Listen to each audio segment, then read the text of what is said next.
In Kharkiv, close to the border, soldiers have been fighting hard to defend their country from its neighbour. Years of gruelling war has taken its toll, not only on them, but on Ukraine. The prospect of handing land over to Russia, unimaginable. How could we just give away our territories, asks this commander. We must go all the way. Too many of our people have already been killed and more may die. To make sure their sacrifice is not in vain, we must go to the end. But it appears for Putin, pursuing peace also means taking full control of parts of Ukraine.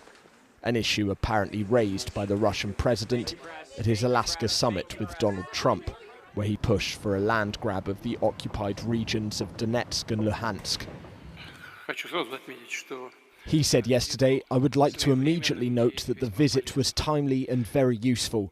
We discussed practically all areas of our interaction, but first of all, of course, we talked about a possible resolution of the Ukrainian crisis on a fair basis."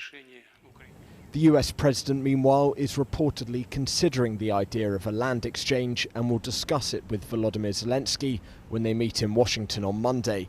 It is the Ukrainian president's first visit to the US capital since his dressing down in the Oval Office earlier this year. You're gambling with the lives of millions of people. You're gambling with World War III.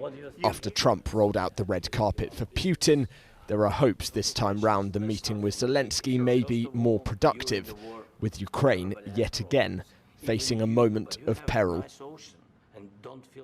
Well, Fred joins me now. Fred, Sir Keir Starmer, this afternoon is chairing a meeting with European leaders to discuss the war in Ukraine. What are we expecting from the talks? Yes, it's the meeting of the so-called Coalition of the Willing, a group of countries that seek to support Ukraine, who will be holding a conference call later. They're going to discuss two key issues, we understand. The first of which is making sure that there is a security guarantee for Ukraine in the eventuality that they do agree a peace deal, and what role that America may play in that.